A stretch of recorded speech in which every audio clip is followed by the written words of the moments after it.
साथियों नमस्कार, this is Arjun and welcome to study 91।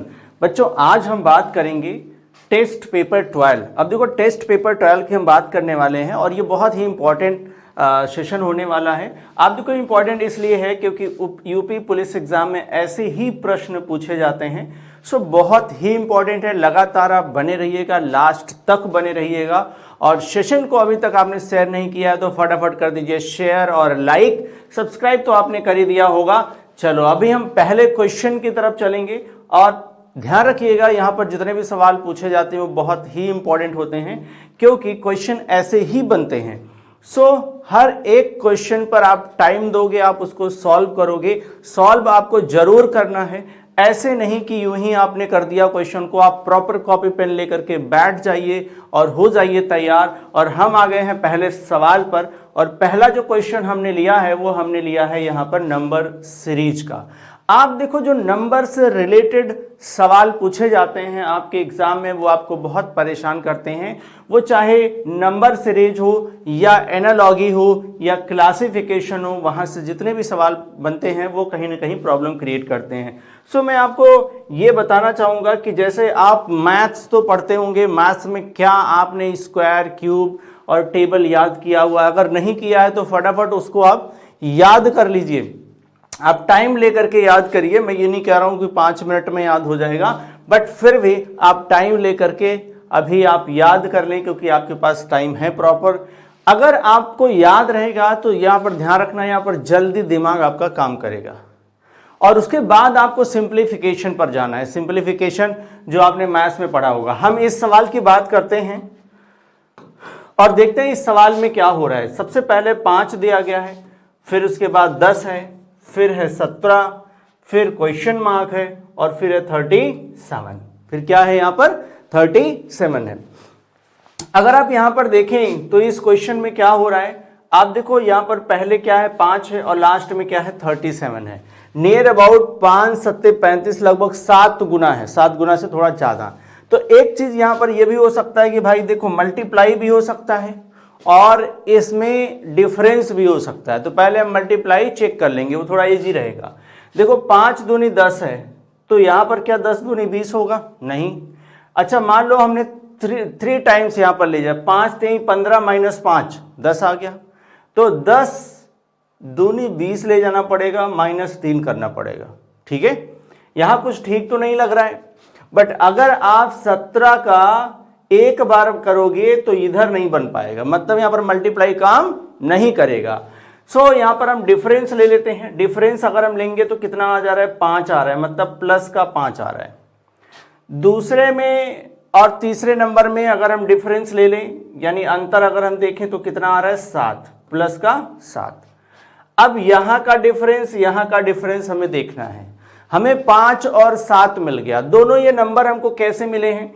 ये दोनों नंबर जो हैं वो प्राइम नंबर हो सकते हैं या ये ऑड नंबर हो सकते हैं। प्राइम नंबर यानी अभाज्य संख्या होगी। ये कैसी संख्या हो सकती है? अभाज्य संख्या। या तो ये ऑड नंबर होगा। कैसा? ऑड नंबर, यानी विषम संख्या। कौन सी संख्या? विषम संख्या। ये इसमें से कोई भी हो सकता है। अब देखो अगर हम आगे का विषम संख्या लेंगे तो विषम संख्या क्या हो सकता है? 9 हो सकता है। लेकिन अगर हम अभाज्य संख्या लेंगे तो वो 11 होगा। हम दोनों चेक करेंगे। हम क्या करने वाले हैं? हम दोनों चेक करेंगे। ध्यान रखिएगा, अगर हम विषम संख्या 9 लेंगे तो यहां पर 11 आएगा। अगर हम 11 लेंगे तो यहां पर 13 आएगा। तो हम दोनों को जोड़ करके देखेंगे। जिस पर हमारा आंसर आ जाएगा वो हमारा करेक्ट हो जाएगा। अगर आप देखो 17 में हमने 9 जोड़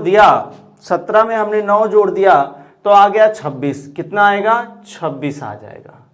अब ध्यान रखो 26 में अगर हमने 11 जोड़ दिया तो 37 आ जाएगा। मतलब ये तो परफेक्ट बन रहा है। ये क्या बन रहा है? बिल्कुल परफेक्ट बन रहा है। अब यहां पर ध्यान रखिए, अगर मान लीजिए हमने इसमें 11 जोड़ दिया होता, कितना? 11 जोड़ दिया होता तो कितना हो जाता भाई? तो हो जाता ये 28, जबकि ऑप्शन में भी 28 दिख रहा है। तो अगर वो 28 हो जाता तो 28 में 13 जोड़ने पर क्या 37 आएगा? होना तो नहीं चाहिए, 8 3 11 नहीं होगा। अब नहीं होगा इसका मतलब है कि ये आंसर नहीं हो सकता और ये हमारा जो प्राइम नंबर है वो काम नहीं करेगा। ये कौन सा काम कर रहा है यहाँ पर?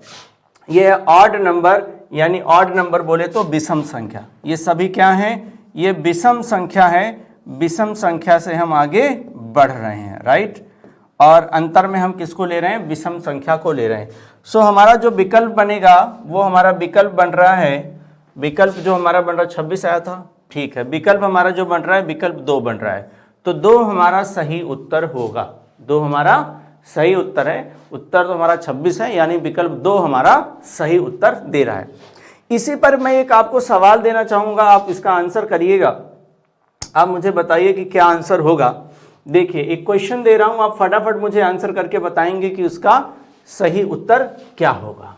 देखो मैंने लिखा है 2, फिर लिखा 3, फिर लिखा 5, फिर लिखा 7 और आगे मैं पूछ रहा हूं कि आगे कौन सा नंबर आएगा। मैं आपको ऑप्शन भी दे देता हूं। देखो option A, option B, option C. फटाफट कमेंट बॉक्स में आंसर करेंगे और बताएंगे कि क्या होगा। Option D. आप मुझे बताइए, हाँ पहले तो आंसर दे दूं यहां पर 9, 10, 11, 12 ये आपका विकल्प है। ये क्या है? विकल्प है। आप मुझे बताइए कि सही विकल्प क्या होगा। बताइए यहां पर कि सही विकल्प क्या होगा। फटाफट कमेंट बॉक्स में आंसर करिए और फटाफट सेशन को कर दीजिए शेयर, क्योंकि बहुत मजेदार सेशन होने वाला है ये और हो रहा है, आप ध्यान रखिएगा। अब देखो ऐसे सवाल बनते हैं, वो मैंने यहीं से रिलेटेड इस क्वेश्चन को लिया है, क्योंकि क्वेश्चन ऐसे भी बन सकते हैं। तो मैंने ये संभावित सवाल यहां पर ले लिया है कि ये ऐसा भी संभावित सवाल बन सकता है। चलिए फटाफट आंसर करिए और बताइए कि यहां पर सही उत्तर क्या होगा। देखो आप, अगर आपने ध्यान से देखा होगा तो ये जो हमने नंबर लिए हैं ये सारे नंबर कैसे हैं? तो अभाज्य संख्या है। कैसी संख्याएं हैं? अभाज्य संख्याएं। भाई देखो 2 है, 3 है, 5 है, 7 है, तो अगली अभाज्य संख्या कितनी आएगी? 11 आएगी। 9 नहीं आ सकती। ध्यान रखो, अगर यहाँ 2 नहीं होता तब हम उत्तर को यहाँ पर कुछ और सोच सकते थे, यानी 9 के बारे में तब हम सोच सकते थे। लेकिन अगर वहाँ 2 है तो 2 एक अभाज्य संख्या है, यानी एक प्राइम नंबर है। तो हमारा विकल्प 3, विकल्प सी यहाँ पर सही उत्तर है, यानी 11। चलिए अगले सवाल पर आते हैं। फटाफट आंसर करिए इस सवाल का और बताइए कि सही उत्तर क्या होगा। और ये जो क्वेश्चन दिया गया है ये क्वेश्चन किसका है? तो ये क्वेश्चन आपको जो दिख रहा है ये क्वेश्चन आपका लेटर सीरीज का है। किसका है? लेटर सीरीज का है। फटाफट करिए कमेंट बॉक्स में आंसर और बताइए कि सही उत्तर क्या बनने वाला है। चलिए बताइए।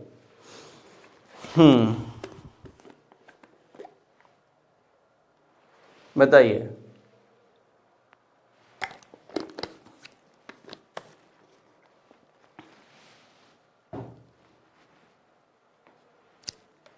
बताइए कि सही उत्तर क्या बनेगा।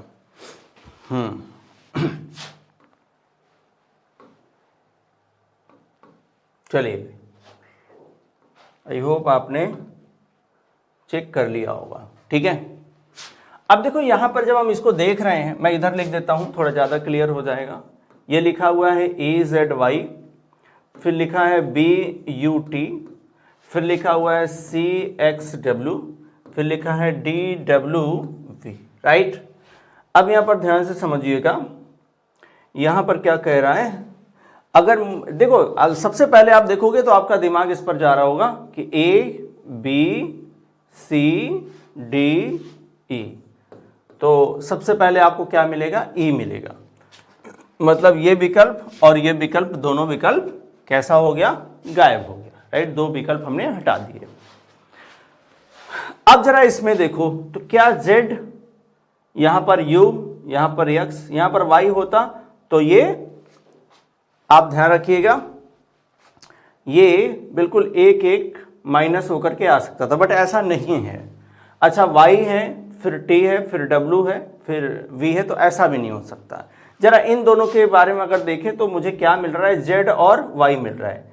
तो अगर इन्हीं का डिफरेंस देखें तो ये -1 हो रहा है। क्या हो रहा है? -1 हो रहा है। इधर देखो क्या हो रहा था, प्लस का 1 हो रहा था, इधर क्या हो रहा है, प्लस का 1, मतलब एक लेटर हम आगे जा रहे हैं, एक लेटर हम आगे जा रहे हैं। क्या यहाँ भी माइनस का 1 हो रहा है या प्लस का 1 हो रहा है, देखने वाली बात है। ये u है और ये t है, मतलब ये 21 है और ये 20 है, तो -1 यहाँ भी हो रहा है। यहाँ पर भी देखो ये 24 है और ये 23 है, तो -1 हो रहा है। ये देखो 23 है और ये 22 है, तो -1 हो रहा है। बिल्कुल सही जा रहे हैं हम लोग। लेकिन अब हमें समझना है यहाँ पर कि हमारा विकल्प क्या होगा इन दोनों में से। तो -1 वाला जो होगा वही विकल्प हमारा सही उत्तर होगा। अब देखो इसमें इन दोनों में किसमें -1 हो रहा है, तो ये 22 और ये 21 है, तो इसमें हमारा -1 हो रहा है, मतलब विकल्प 2 हमारा सही उत्तर है। कौन सा सही उत्तर होगा, विकल्प 2 हमारा सही उत्तर है। चलिए अगले सवाल पर आते हैं। देखो इस तरीके के सवाल बनते हैं, तो आपको बिल्कुल इसको इग्नोर नहीं करना है। चलिए अगले सवाल पर आए, और ये भी सवाल जो दिख रहा है हमको, ये नंबर सीरीज का है। किसका है, नंबर सीरीज का है। नंबर सीरीज में क्या दिया है, 3 है, 6 है, 18 है, 72 है और 360 है, और पूछ रहा है कि आगे क्या होगा। क्या आपको टेबल याद है, पहाड़ा याद है? अगर आपको पहाड़े याद होंगे तो इस क्वेश्चन को करना इजी हो जाएगा, ठीक है, आपका दिमाग तुरंत जाएगा उसके ऊपर। आप सबका आंसर आया होगा, आप समझिएगा, यहाँ पर मुझे बताइएगा। 3 से 6 जाने के लिए क्या मैं इसमें 2 का गुणा कर दूं 3 में? 6 से 18 जाने के लिए क्या मैं 3 का गुणा कर दूं? 18 चौक 72 होता है, तो क्या मैं 4 का गुणा कर दूं? अब आपको एक सीरीज पता चल रहा है, मल्टीप्लाई बाय 2 बाय 3 बाय 4। आगे क्या होगा, हम गुणा करेंगे किसका, 5 का। उत्तर लाने के लिए गुणा करेंगे किसका, 6 का। अब 6 का गुणा करेंगे तो 6 में 0 का गुणा करोगे तो क्या आ जाएगा, 0। 6 छक्का 36 होता है, 6 6 जा 36, तो कितना आ गया, 6 आ गया, 3 कैरी हो गया, ठीक है। मतलब अब देखो 6 त्रिक 18 हो गया, 18 3 कितना हो गया भाई, 18 3, 6 त्रिक 18, 18 3 21, 18 3 कितना हो गया, 21 हो गया। तो हमारा जो विकल्प बन रहा है वो कौन सा विकल्प है, विकल्प हमारा 21 60 कौन है, तो 21 60 विकल्प 3 में है, और ये हमारा सही उत्तर है, राइट, ये हमारा सही उत्तर है। चलिए अगले सवाल पर चलते हैं, और फटाफट आप आंसर करेंगे और बताओगे कि मुझे सही उत्तर क्या होगा। बताइए यहाँ पर कि सही उत्तर क्या होगा। यहाँ पर कह रहा है कि यदि कंगारू का संबंध ऑस्ट्रेलिया से है, किससे है, ऑस्ट्रेलिया से है। ध्यान से समझिएगा, यहाँ पर कंगारू का संबंध किससे है, ऑस्ट्रेलिया से है, ठीक है। कंगारू का संबंध ऑस्ट्रेलिया से। कई बार आपने जब आप क्रिकेट मैच देखते हैं तो आप वहाँ पर भी कई बार ये शब्द यूज होता है कि ऑस्ट्रेलिया को कंगारू बोलते हैं, राइट, वहाँ पर ये शब्द यूज होता है। अब यहाँ पर ध्यान रखिए, ऑस्ट्रेलिया का संबंध किससे है, कंगारू से है। तो जिराफ का संबंध कहाँ किससे है, तो जिराफ का संबंध किससे है? यह बिल्कुल एक बेसिक सा सवाल है, आप सबको पता होगा कि जिराफ का संबंध किससे होगा, तो भाई अफ्रीका से होगा। कहाँ से होगा, अफ्रीका से होगा। तो यहाँ पर सही उत्तर क्या होगा, अफ्रीका। तो ये एनालॉजी का सवाल है, सादृश्यता का सवाल है, समरूपता का सवाल है। तो ध्यान रखिए ऐसे सवाल करने बहुत ही ज़रूरी हैं, ठीक है। चलिए अगले सवाल पर आते हैं। अगला सवाल जो यहाँ पर दिया गया है, आप देखें कि किस तरीके का सवाल है ये डायरेक्शन का सवाल है। किसका है, दिशा परीक्षण का है, ठीक है, डायरेक्शन टेस्ट का ये सवाल आपको मिल रहा है। कह रहा है कि मेरा मुख पूरब की ओर है। तो आपको पता होना चाहिए कि पूरब किधर है। डायरेक्शन में आप सबको पता है कि इधर पूरब होता है, ठीक है। पहले ये समझो, ऊपर की तरफ उत्तर है, नीचे की तरफ दक्षिण है, और बाएं साइड में क्या है, पश्चिम है। तो जब भी हम चलते हैं तो हम एक पॉइंट से चलते हैं जहां से 4 डायरेक्शन निकलती है और 4 सब डायरेक्शन निकलती है, ठीक है। 4 दिशा होती है, 4 उप दिशा होती है। अब जरा आप समझिएगा कि कह रहा है कि मेरा मुख पूरब की ओर है। तो भाई ये मान लो आप हो, इस आपका मुख किधर है, पूरब की ओर, ऐसे मुख होगा, ठीक है। मैं घड़ी की दिशा में 100 डिग्री घूमता हूं। कितने डिग्री, 100 डिग्री। घड़ी के दिशा में घूमता हूं मतलब क्लॉकवाइज कितना घूम रहा हूं मैं, 100 डिग्री घूम रहा हूं, 100 डिग्री घूमता हूं। और फिर घड़ी की विपरीत दिशा में 145 यानी एंटी क्लॉकवाइज डायरेक्शन में कितना घूम रहा हूं, 145 डिग्री घूम रहा हूं। मेरा मुख अब किस दिशा में होगा, ये कैसे घूमने की बात कर रहा हूं, मेरी बात समझिएगा। मान लो ये मैं खड़ा हूं, ये मेरी डायरेक्शन है, ये मेरी क्या है, डायरेक्शन है। अब ऐसे मैं घूमूंगा बिल्कुल क्लॉकवाइज, ऐसे घूमूंगा एंटी क्लॉकवाइज, राइट। अब ये ध्यान रखिए, ये पहले कह रहा है कि पहले 100 डिग्री घूमना है, ऐसे क्लॉकवाइज आप घूम गए, फिर एंटी क्लॉकवाइज 145 डिग्री घूमना है। तो ये इस तरीके के मोमेंट की बात कर रहा है। तो सिंपल आपको क्या करना है, क्लॉक और एंटी क्लॉक की जब आप बात करेगा तो आप सीधे इसका डिफरेंस ले लो। क्लॉक और एंटी क्लॉक का डिफरेंस कितना आ रहा है भाई, कौन ज्यादा है। तो ध्यान रखना, ज्यादा तो है एंटी क्लॉकवाइज, कितना ज्यादा है, तो 45 डिग्री ज्यादा है। इसका मतलब है कि हमें जिधर वो उसकी डायरेक्शन है वहां से एंटी क्लॉकवाइज 45 डिग्री हमें घूमना पड़ेगा, एंटी क्लॉकवाइज 45 डिग्री। अब आप यहां से भी कर सकते हो, यहां से भी इसका डायरेक्शन किधर है, पूरब की ओर है, ठीक है। एंटी क्लॉकवाइज 45 डिग्री मतलब ऐसे जाएगा 45 डिग्री, तो दिशा आएगी ये उत्तर पूरब के बीच में क्या आएगा, उत्तर पूर्व, ठीक है, यानी नॉर्थ ईस्ट। उत्तर पूर्व कहाँ लिखा गया है, तो विकल्प 1 में है, और विकल्प 1 आपका सही उत्तर होगा। आप यहां से भी मूव करा सकते थे 45 डिग्री, ठीक है। तो ये आएगा, ये आपका उत्तर हो गया और ये पूर्व हो गया, तो ये उत्तर पूर्व हो गया, राइट। तो सही आंसर आपका क्या बन गया, सही आंसर आपका बन रहा है विकल्प 1। एक सवाल मैं आपको देता हूं जो आप सॉल्व करके मुझे फटाफट आंसर करेंगे अभी, और बताइए कि इसका सही उत्तर क्या होगा। देखो क्वेश्चन में कह रहा है कि एंटी क्लॉकवाइज डायरेक्शन में, ठीक है। पहले तो आप समझ लो, एक पर्सन है जिसका फेस, जिसका मुख है वो कौन सी दिशा में है, वो उत्तर दिशा में उसका मुख है। कौन सी दिशा में है, उत्तर दिशा में। अब वो क्या कह रहा है कि एंटी क्लॉकवाइज बोले तो दक्षिणावर्त, किधर, एंटी क्लॉकवाइज बोले तो वामावर्त, किधर, वामावर्त। इसमें पता नहीं वामावर्त दक्षिणावर्त यूज नहीं किया, यानी घड़ी के विपरीत दिशा में, ठीक है, उसको बोलते हैं वामावर्त। एंटी क्लॉकवाइज वो 45 डिग्री घूम रहा है, कितना घूम रहा है, 45 डिग्री। फिर वो क्लॉकवाइज डायरेक्शन में 90 डिग्री घूम रहा है, कितना घूम रहा है, 90 डिग्री। बताओ अब वह किस दिशा में मुंह किए हुए है, आपको ये बताना है उसका मुख अब किस दिशा में है। पहले किधर था, तो पहले जो उसका मुख था वो उत्तर में था, तो वो घूम कैसे रहा है, वो घूम रहा है पहले एंटी क्लॉकवाइज जाएगा कितना, 45 डिग्री, फिर क्लॉकवाइज जाएगा कितना, 90 डिग्री। मुझे सिंपल सा बताइए कि उसका मुख अब किस दिशा में होगा। आपको पता है कि उसका मुख अभी किधर है, उत्तर की दिशा में है, तो वो किधर जाएगा, पहले एंटी क्लॉकवाइज 45 डिग्री। अगर वो एंटी क्लॉकवाइज जाएगा तो वो इधर जाएगा 45 डिग्री, वो अभी इधर हो गया। फिर वो क्लॉकवाइज 90 डिग्री, तो आप देखो क्लॉकवाइज का मतलब है कि वो ऐसे घूम रहा होगा, अभी 45 हो गया, 45 90 हो गया, मतलब उसका करंट फेस किधर होगा, उत्तर पूर्व होगा। किधर होगा, उत्तर पूर्व। आपका जो आंसर बनेगा वो बनेगा उत्तर पूर्व। बट कैसे, सिंपल यहां भी आप कर सकते थे, क्लॉक और एंटी क्लॉक का आप क्या करोगे, डिफरेंस निकालोगे। 45 डिग्री कौन ज्यादा है, एंटी क्लॉकवाइज कितना ज्यादा है, 45 डिग्री।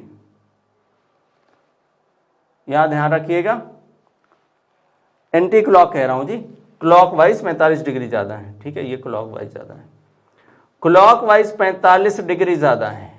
तो जो मेन उसकी डायरेक्शन दी गई है वहां से क्लॉकवाइज 45 डिग्री केवल मुड़ जाओ, आपका आंसर मिल जाएगा। देखो उत्तर की तरफ मुंह था, क्लॉकवाइज 45 मुड़ोगे, उत्तर पूर्व आ जाएगा। तो यही सवाल हमने यहाँ भी आपसे पूछा। चलिए अगले सवाल पर आते हैं और फटाफट आप आंसर करेंगे और बताएंगे कि सही उत्तर क्या होगा। बताइए सही उत्तर क्या होगा। चलिए फटाफट कमेंट बॉक्स में आंसर करिए और मुझे बताइए कि यहाँ पर सही उत्तर क्या बनने वाला है। चलो भाई फटाफट आंसर कर दो आप।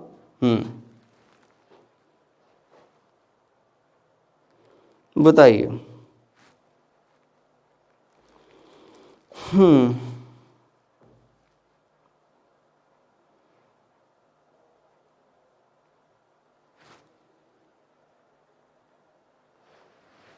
बताइए देखिए इस सवाल में क्या कह रहा है, इस सवाल में कह रहा है कि x, y, z और t 4 नगर हैं। 4 क्या है? नगर हैं। कह रहा है कि y x के दक्षिण पश्चिम में है। y जो है वो x के किधर है? दक्षिण पश्चिम में। अब आपको पता होना चाहिए कि दक्षिण पश्चिम किधर है।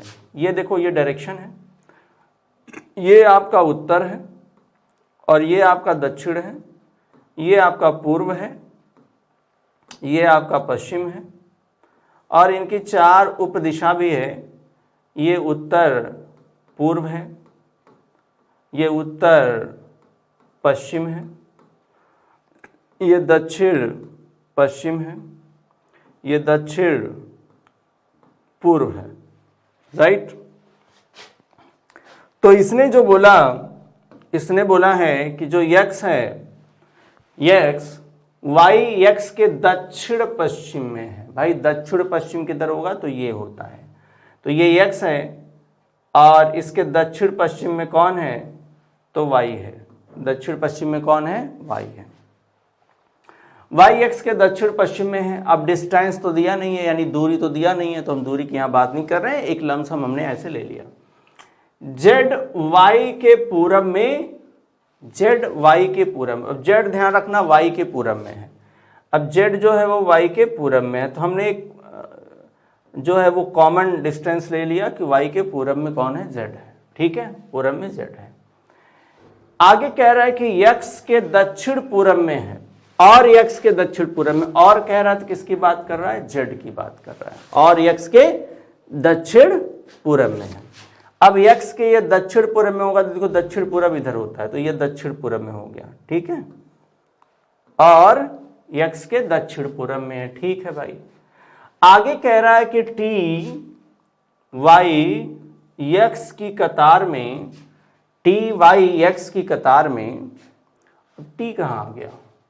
t तो हमने मेंशन नहीं किया था। ठीक है, कोई बात नहीं। 4 नगर हैं, अभी तो हमने 3 बनाया है।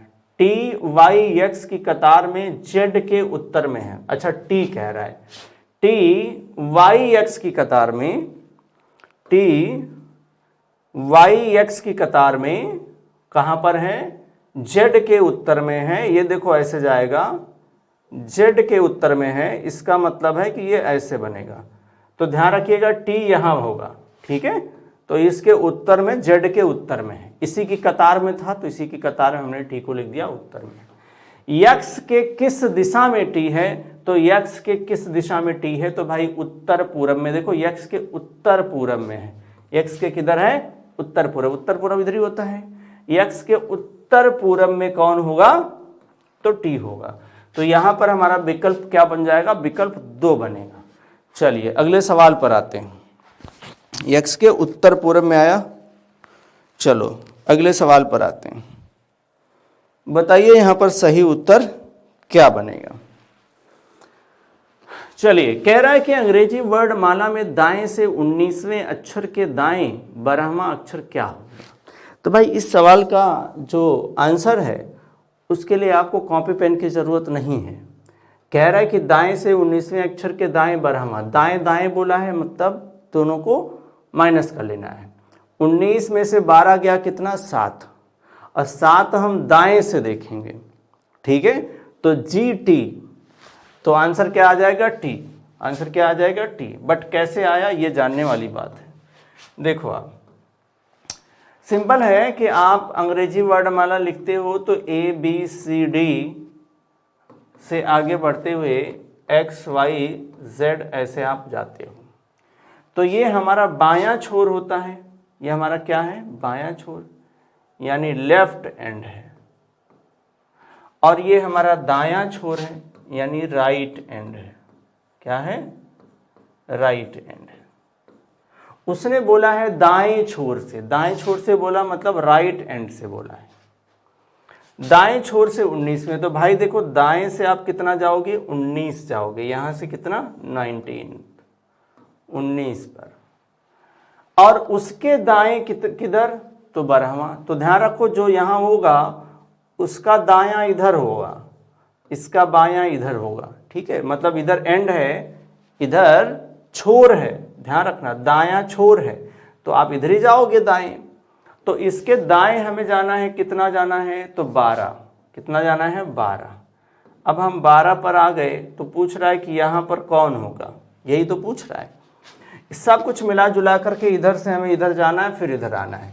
तो हमने आपको बताया था कि अगर राइट राइट की बात होगी, अगर राइट राइट आ जाए यानी दायां दायां आ जाए तो आप माइनस करोगे। क्या करोगे, माइनस। ठीक इसी तरीके से बायां बायां आएगा तो भी माइनस करोगे, बट दायां बायां दोनों आएगा तब जोड़ोगे, राइट। तो दायां दायां माइनस करने का मतलब है राइट से 19 के राइट में कितना, 12। तो आप माइनस कर लो 19 में से, इसीलिए हमने 19 में से कितना माइनस किया था, 12 माइनस किया, 19 माइनस 12 किया, कितना आया, 7। तो ये हम काउंट किधर से करेंगे, दाएं से काउंट करेंगे, किधर से, दाएं से। अब दाएं से 7वें पर कौन होता है, तो मैंने आपको बताया टी होता है। आप काउंट करना चाहो तो कर लो, देखो ऐसे TUVWXYZ। तो दाएं से आप 7 काउंट करना है, 1 2 3 4 5 6 7, आंसर वही आएगा। लेकिन हमने कैसे किया, अब समझिएगा। आपको याद होना चाहिए विपरीत। क्या याद होना चाहिए, विपरीत, सभी लेटर का विपरीत यानी ऑपोजिट आपको याद होना चाहिए। अगर आपको पता है कि बाएं छोर से 7वें पर कौन है, तो उसका अपोजिट ही दाएं छोर से 7वें पर होगा। जैसे हमको याद है कि बाएं छोर से 7वें पर कौन होगा, बाएं से 7वें पर कौन होगा, तो मुझे याद है कि वो जी होगा। तो दाएं से 7वें पर कौन होगा, तो जो जी का ऑपोजिट है, तो जी का ऑपोजिट कौन होता है, टी होता है। तो हमने कहा कि आंसर क्या हो जाएगा, टी हो जाएगा, राइट। तो इस तरीके से सवाल को हम बिना कॉपी पेन के कर सकते हैं। अदरवाइज देखो मैंने कितना लिखा है, बहुत टाइम वेस्ट किया, राइट। तो आप ऐसे करोगे तो ध्यान रखिए, इस पर बहुत प्रैक्टिस आप करो, बार बार प्रैक्टिस करो, हम डेली प्रैक्टिस करा रहे हैं। तो आप बिल्कुल सेशन में लास्ट तक बने रहिए, आपको इसी तरीके से तरीका मिलता रहेगा। अगले सवाल पर हम आ गए हैं, क्वेश्चन नंबर 8। फटाफट आप आंसर करिए और मुझे बताइए कि यहाँ पर सही विकल्प क्या बनने वाला है। ठीक है, कह रहा है कि किसी कूट भाषा में दिया है कैलेंडर को, ये जो भी लेटर का ग्रुप है वो लिखा जाता है। उसी कूट भाषा में सर्कुलर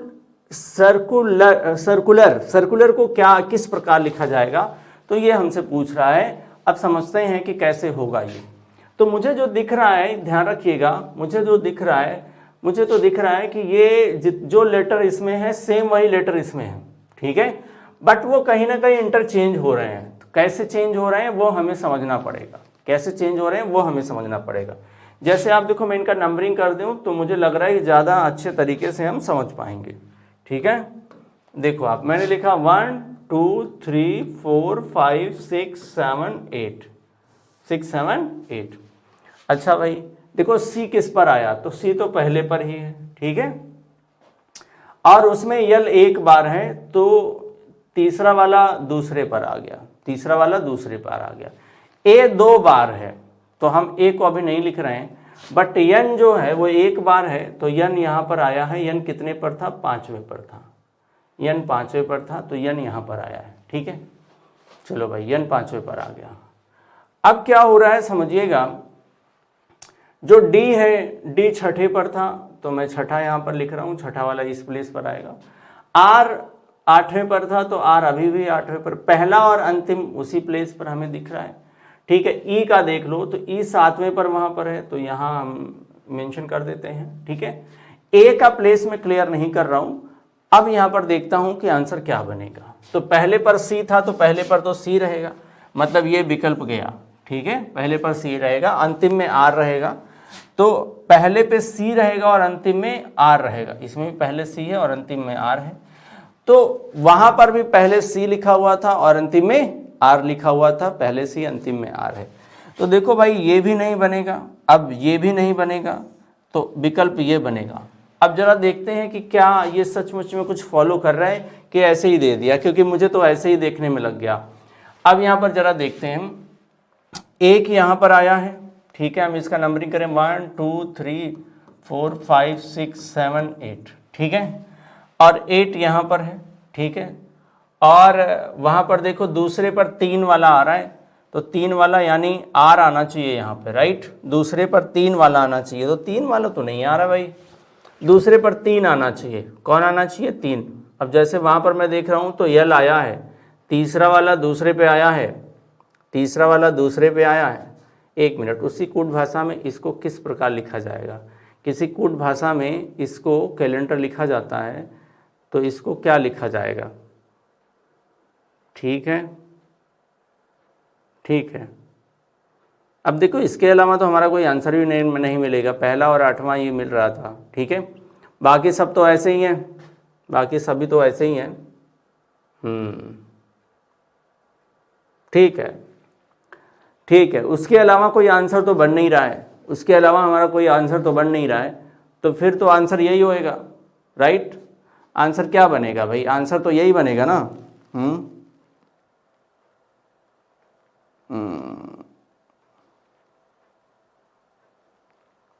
देखो यही बनना चाहिए, ठीक है।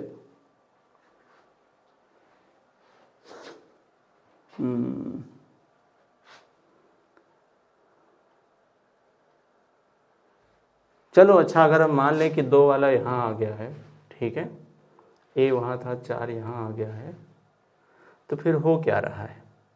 हो ये रहा है कि 2 और 3 आपस में इंटरचेंज किए, 4 और 5 इंटरचेंज किए, 6 और 7 इंटरचेंज किए। अगर मैं इन सबको भी इंटरचेंज करा दूं तो सी और आर तो वैसे ही रहेंगे, ठीक है। यहाँ आर आएगा, यहाँ आई आएगा, वही मुझे नहीं दिख रहा है यहाँ पर, ध्यान रखना, वही मुझे यहाँ नहीं दिख रहा है, यहाँ मुझे आई दिख रहा है, ठीक है। यू और सी, अच्छा लिख लेते हैं, पूरा ही लिख लेते हैं, ठीक है। क्या C R I U, C R I U, C, नहीं नहीं नहीं नहीं, देखो मैं पहले इसको पूरा रफ कर दूं तो आपको क्लियर करा देता हूं। इसमें से कोई भी आंसर नहीं बन रहा है, ये बन रहा है कि C R I U C A L, ये गलत थोड़ा हमको लग रहा है कि हो गया है, ठीक है। यल आर भी होगा, आर होगा, तो पहला सी और अंतिम आर, अच्छा देखें किसी और से मिल रहा था, सी आर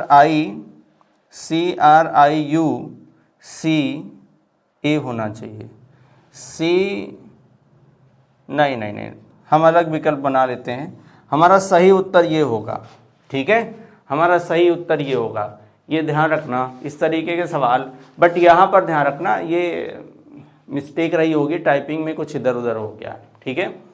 हमें पहली नज़र में लगा कि यही उत्तर है, बट जब हम सब मिला रहे हैं तो वो उत्तर नहीं है, उत्तर ये बन जाएगा। चलो ठीक है, अगले सवाल पर आते हैं, ठीक है। चलिए बताइए यहाँ पर सही उत्तर क्या होगा। नीचे कितने यल ऐसे हैं, नीचे कितने यल ऐसे हैं जिनके पहले आर ना आता हो और उसके बाद आगे टी ना आता हो, ठीक है। बताइए कि सही उत्तर क्या होगा, सही उत्तर क्या होगा, बताइए कितने होंगे। बताइए कितने होंगे भाई। इसने सिंपल बोला है कि कितने ऐसे यल हैं जिनके पहले आर ना आता हो और उनके आगे टी भी ना आता हो, ठीक है, उसके आगे टी भी नहीं आता हो, यानी आर यल टी होगा, तो हम इसको नहीं काउंट करेंगे। अब ध्यान रखना, अगर नहीं होगा तो हम काउंट कर लेंगे। तो हमें पहले यल को ढूंढना है, यल हमको यहाँ मिल रहा है, लेकिन उसके आगे पीछे कौन है, तो आगे पहले तो उसके आर नहीं है, लास्ट में, इसको हमें काउंट कर लेना चाहिए। फिर हम यल को ढूंढते हैं, यल, लेकिन अब ध्यान रखो इसको तो काउंट कर लेना चाहिए, लेकिन इसको काउंट नहीं करना चाहिए। क्यों नहीं करना चाहिए? क्योंकि पहले आर और लास्ट में टी दिख रहा है। यल और कहाँ है, तो यल हमको यहाँ भी मिल रहा है, लेकिन उसके पहले ध्यान रखना, उसके पहले हमको क्या नहीं मिल रहा है, उसके पहले टी नहीं मिल रहा है।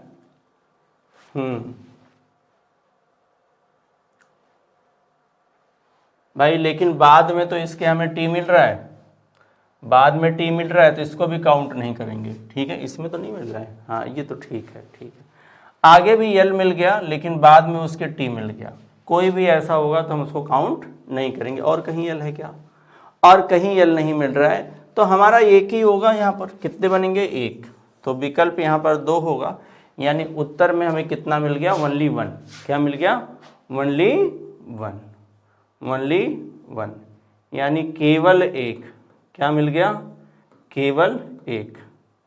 तो केवल एक हमारा उत्तर हो गया। चलिए अगले सवाल पर आते हैं और बताइए कि यहाँ पर सही उत्तर क्या होगा। बताइए कि यहाँ पर सही उत्तर क्या होगा। फटाफट आंसर करेंगे और बताएंगे कि सही उत्तर यहाँ पर क्या बनने वाला है। क्वेश्चन में कह रहा है कि दवाई बीमारी पुस्तक क्या होगा। जिस प्रकार दवाई का संबंध बीमारी से है, उसी प्रकार पुस्तक का संबंध किससे है? पुस्तक का संबंध किससे है? चलिए फटाफट आंसर करेंगे और बताएंगे कि सही उत्तर क्या होगा। मुझे उम्मीद है कि इसका आंसर तो आप कर ही लोगे। ठीक है, इसका आंसर आप कर लोगे। चलो भाई बताओ सही आंसर क्या होगा। बताइए बताइए, फटाफट बताएंगे।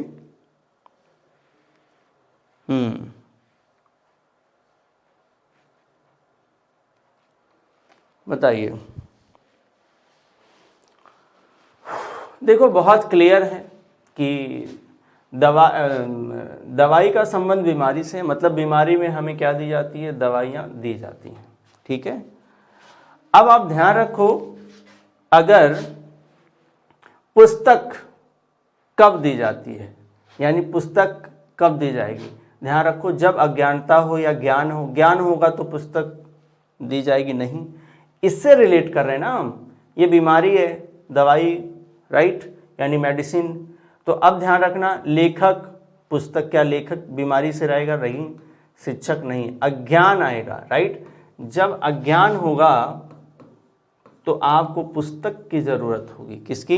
पुस्तक की, राइट। तो विकल्प 1 यहाँ पर सही उत्तर बनेगा, राइट। हमने आपको इसलिए यहाँ पर टाइम दिया है कि ताकि आप आंसर कर पाओ। चलो इस सवाल का आप आंसर कर लो, फटाफट आंसर करके मुझे बताओ कि सही उत्तर क्या बनने वाला है। बताइए कि सही उत्तर यहाँ पर क्या बनेगा। बताइए यहाँ पर।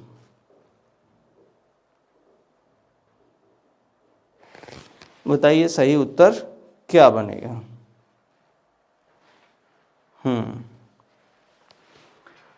देखिए जब इस तरीके के सवाल मिल जाते हैं तो आप समझो ये पहला वाला लेटर्स का ग्रुप है, उनका कोड ये है। दूसरा ग्रुप ये है जिसका कोड आगे यहाँ लिखा हुआ है। तीसरा ग्रुप ये है जिसका कोड पूछ रहा है। ठीक है, अब आप समझोगे कि क्या इसमें जो लेटर दिए गए वही लेटर इसमें और इसमें है। तो बिल्कुल ऐसा मुझे दिख रहा है। जैसे आप देखो, एच मुझे यहाँ मिल गया, ठीक है, ई भी मुझे यहाँ मिल गया, ए भी मिल गया, बट सी यहाँ पर मिल गया। तो इसका मतलब उनके कोड उनके सामने लिखे गए हैं। जैसे एच है तो एच यहाँ थर्ड पर है, तो थर्ड पर हमें मिल रहा है 5। तो पहला देखो 2 में हमको 5 मिल रहा है। दूसरा ई है तो ई लास्ट में है, लास्ट में है 0, तो 5 0 है। किस में 5 0 मिल रहा है? तो विकल्प 1 में मिल रहा है। आई होप आंसर यही होगा। अच्छा ए है कि ए लिखा हुआ है, पहला क्या है? 3 है, तो ठीक है।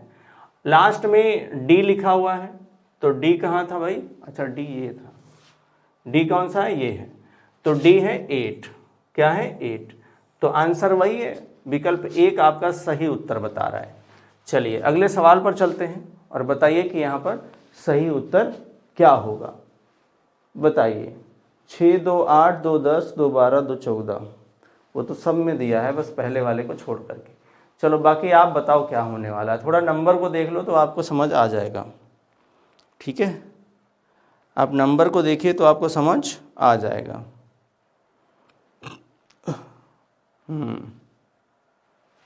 चलिए बताइए।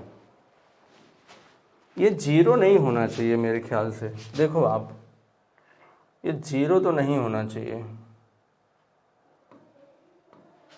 ये 0 तो नहीं होना चाहिए। ओ भले हो सकता है, ठीक है, अभी हम उस पर बात करेंगे क्योंकि नंबर बीच में दिया गया है। साइड साइड में क्या है? लेटर दिए गए हैं। देखो आप, जो मुझे दिख रहा है यहाँ पर, मैं ज़रा नंबर को अलग कर देता हूँ। नंबर क्या है 3, 7, 15, 31, आगे क्वेश्चन मार्क है। तो हम नंबर को इसलिए अलग कर रहे हैं, अगर हम नंबर को डिकोड कर लेंगे, क्योंकि नंबर सब में अलग अलग है, बस इन दोनों में सेम है, बस ये ना आए, कोई और आएगा तो आंसर भी हमारा वही हो जाएगा। देखिए इसके 2 गुना आप करो प्लस 1 करो तो 7 आ जाएगा, 3 दूनी 6, 1 7, गुणे 2, 7 दूनी 14 और 1 15, 15 दूनी 30 और 1 31, ठीक है, 31 दूनी 62 और 1 63, कितना आ रहा है 63। तो भाई किसी विकल्प में आपको 63 मिल रहा है, तो हमको मिल रहा है विकल्प 3 में, तो हमारा उत्तर भी यही होगा, ठीक है, बहुत आगे चेक करने की जरूरत नहीं है। चलिए अगले सवाल पर आइए और बताइए कि यहाँ पर सही उत्तर क्या होगा। क्वेश्चन नंबर 13, फटाफट आंसर करिए और बताइए क्या होगा।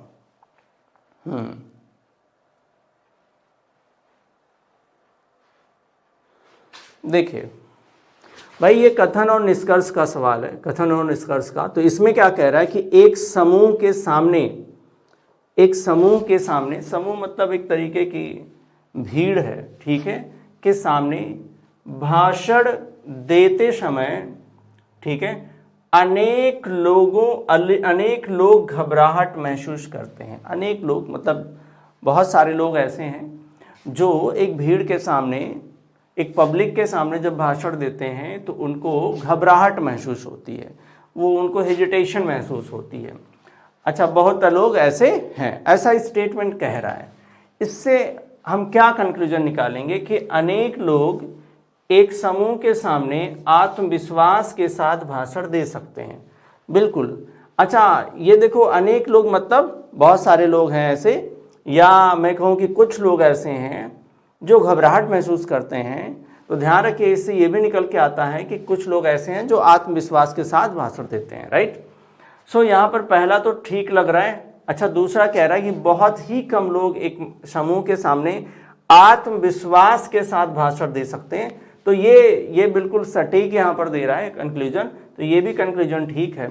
यहाँ पर दोनों कंक्लूजन अनुसरण करेगा, 1 तथा 2 दोनों निष्कर्ष निकलते हैं, 1 तथा 2 दोनों निष्कर्ष निकलते हैं। चलिए अगले सवाल पर आइए और बताइए कि यहाँ पर सही उत्तर क्या होगा। चलो भाई यहाँ पर बताइए कि सही उत्तर क्या होगा।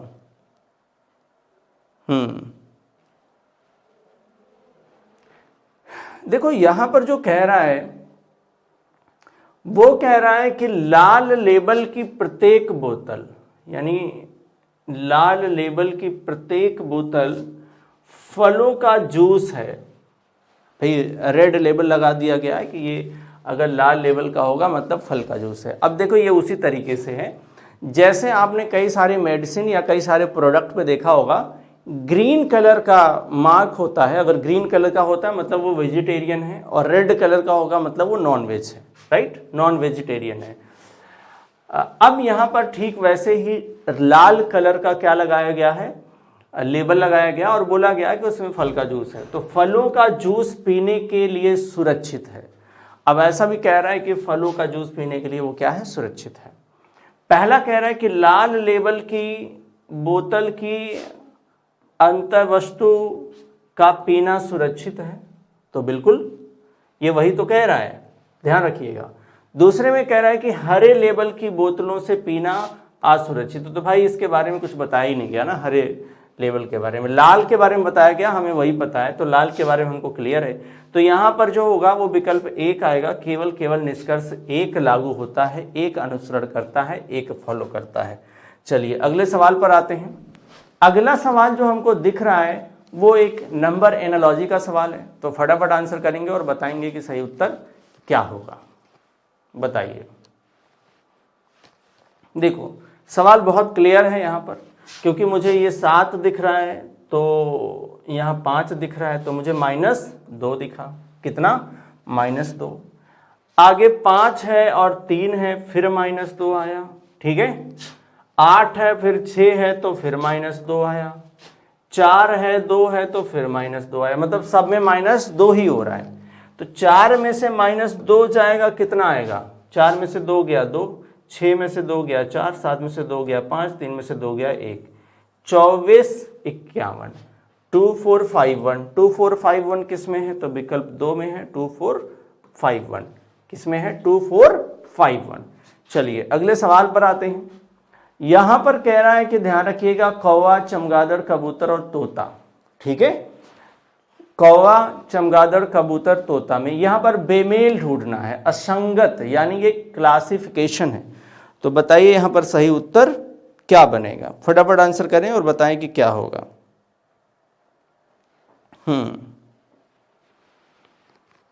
देखिए,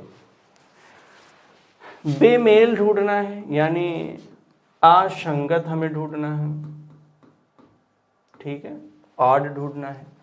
अगर आप ध्यान रखिए, कौवा है, तोता है, कौवा है, कबूतर है, अगर इन तीनों को देखेंगे तो ये दिन में उड़ते हैं। कब आपको मिल जाएंगे? दिन में उड़ते हुए आपको मिल जाएंगे, दिन में उड़ते हुए मिल जाएंगे। और चमगादड़, ध्यान रखना, ये रात में उड़ता है, ठीक है, तो ध्यान रखना ही चमगादड़ बिल्कुल अलग है। तो हमारा उत्तर भी क्या होगा? चमगादड़। चलिए अगले सवाल पर आते हैं।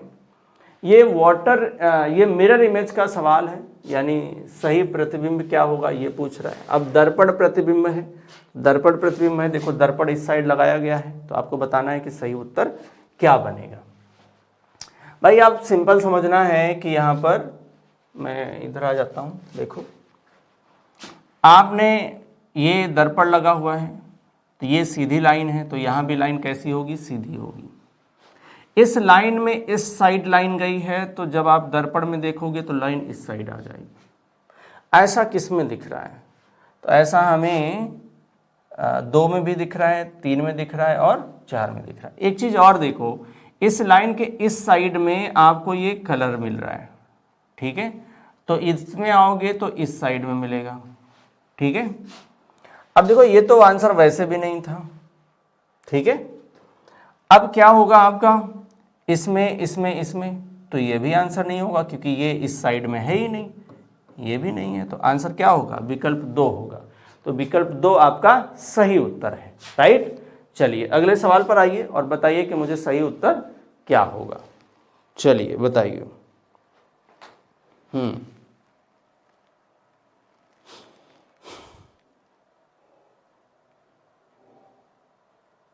बताइए यहाँ पर फटाफट। ये एनालिटिकल वेन डायग्राम है या ज्योमेट्रिकल वेन डायग्राम है? तो फटाफट आंसर करेंगे। जरा समझते हैं। निम्नलिखित विकल्पों में से संख्या द्वारा भी मेहनती कर्मचारी, कौन से कर्मचारी? मेहनती कर्मचारी प्रदर्शित किए गए हैं। अब मेहनती कर्मचारी ये हैं, ठीक है, ये हैं जो ना तो अनुभवी हैं। अब देखो ध्यान रखना, ये मेहनती कर्मचारी हैं, मेहनत से काम करने वाले कर्मचारी मतलब मेहनती कर्मचारी, बट वो ना तो अनुभवी हैं ना ही संघ के सदस्य हैं।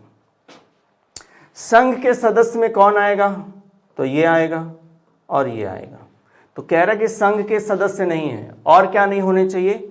अनुभवी भी नहीं होने चाहिए। तो ये तो अनुभवी हैं और ये भी अनुभवी है, तो बचा कौन? 2 बचा है। इसका मतलब 2 लोग ऐसे हैं जो केवल मेहनत से काम करने वाले कर्मचारी हैं, केवल मेहनत से काम करने वाले कर्मचारी। तो आंसर क्या आया? 2 आ गया। चलिए यहां पर कह रहे हैं कि कारखाने में संघ। अब कारखाने में, ये मान लो कारखाना का सब कुछ दिया हुआ है, कारखाने में संघ से सदस्य, संघ से सदस्य कौन है? तो ये इतने, ये जो सर्कल में दिख रहा है उस संघ से सदस्य वाला है। कर्मचारियों की कुल संख्या क्या है? संघ, अब देखो 6, अब ये कितना है भाई? 6, 4, 10 और 1, 11। कुल संख्या पूछा है तो भाई कितना है? 11 है। कितना है? 11 है। कुल संख्या पूछ रहा है, 11 है। 6, 4, 10 और 1, 11 होगा, राइट। चलो अगले सवाल पर आ जाओ आप। इसमें कह रहे संख्या 3 क्या निरूपित करती है? संख्या 3 क्या निरूपित करती है? तो ये 3 है, ये निरूपित करती है केवल अनुभवी कर्मचारी। क्या? केवल अनुभवी कर्मचारी। या ये कहेगा कि अनुभवी कर्मचारी लेकिन मेहनत से काम करने वाले कर्मचारी नहीं, संघ के सदस्य कर्मचारी नहीं, ऐसा बोल सकता है। अब जरा समझो, अनुभवी कर्मचारी ठीक है भाई। जो ना तो मेहनती हैं, ये भी ठीक है, ना ही संघ के सदस्य हैं, ये भी ठीक है। तो यही ठीक है, पहला ही उत्तर होगा। सभी अनुभवी कर्मचारी नहीं, केवल अगर होता अनुभवी कर्मचारी तब होता, ठीक है। अनुभवी और मेहनती काम करने वाले का जो नहीं, अनुभवी कर्मचारी जो संघ के सदस्य नहीं, तो उत्तर यहां पर कौन होगा? विकल्प एक आपका सही उत्तर होगा। चलिए अगले सवाल पर आते हैं। तो अगला सवाल यहां पर ध्यान से देखना और मुझे बताना कि यहां पर सही उत्तर क्या होगा, क्योंकि कथन और निष्कर्ष का ये सवाल है, राइट। किसका सवाल आपको दिख रहा है? कथन और निष्कर्ष का। चलो भाई फटाफट आंसर करिए और बताइए कि क्या होगा। देखिए कह रहे हैं कि ग्लोबल वार्मिंग के परिणाम स्वरूप तापमान में वृद्धि हो रही है। हाँ भाई ठीक है। कह रहा है कि पिघलते ग्लेशियर जल स्तर की वृद्धि का कारण बनेंगे, जो तटीय क्षेत्रों को प्रभावित करेंगे, तटीय क्षेत्रों को प्रभावित करेंगे, ठीक है।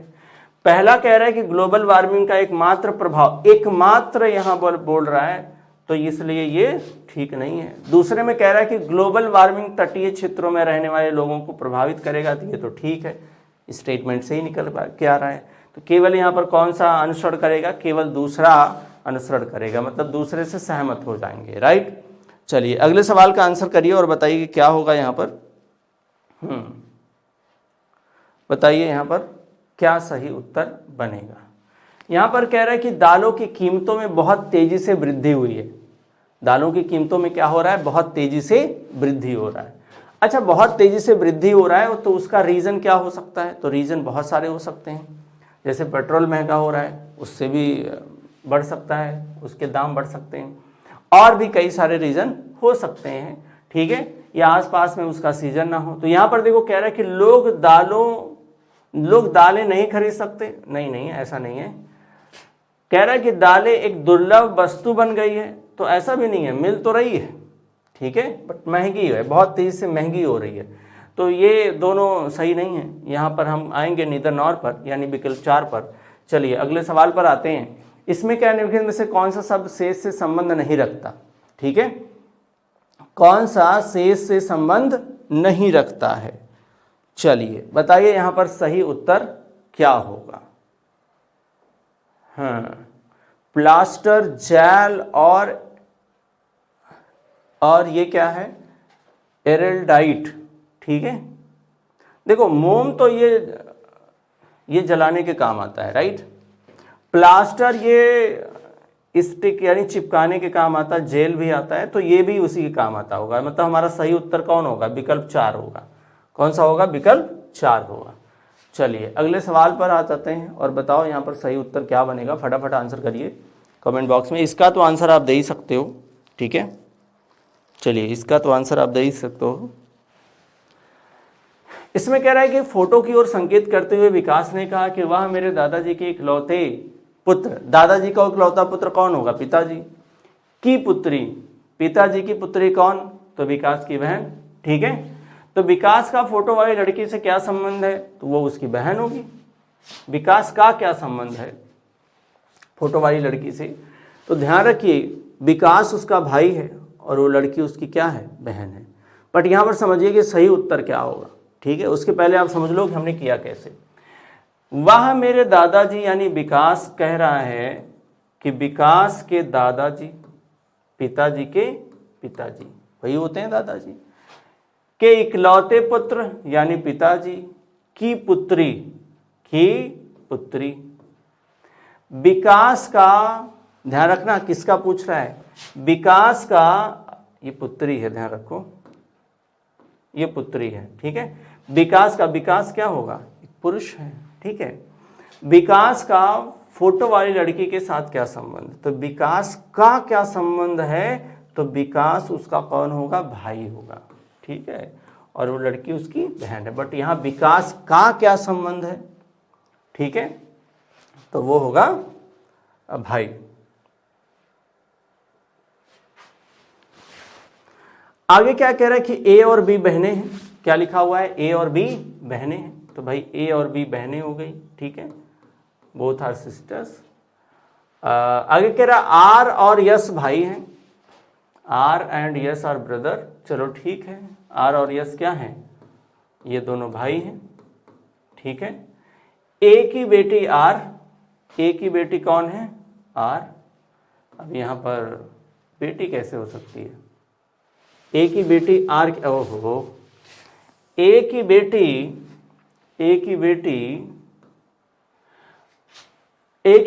आर की बहन है। ए की बेटी कौन है, आर की बहन है। आर और यस भाई है, इसको हटा लो आप, ठीक है। बी का यस से क्या संबंध है, बी का यस से क्या संबंध है, तो ध्यान रखना जो बी है वो यस की कौन है, आंट है, आंटी। यहाँ पर लिखा भी है आंटी, तो आंसर भी क्या आ जाएगा, आंटी, क्योंकि उसके मदर की सिस्टर है। मदर सिस्टर कौन होता है, आंट होता है, यानी वो उसकी कौन होगी, मौसी होगी। तो वहाँ पर मौसी कोई ऑप्शन तो है नहीं, ठीक है। सो अभी सेशन खत्म करने का टाइम आ गया है। फटाफट आपने अगर सेशन को देख लिया तो फटाफट कर दीजिए शेयर और लाइक, और अगले सेशन में मिलते हैं। आई होप आपको यहाँ इस सेशन से बहुत मदद मिल रही होगी। So thank you so much for watching.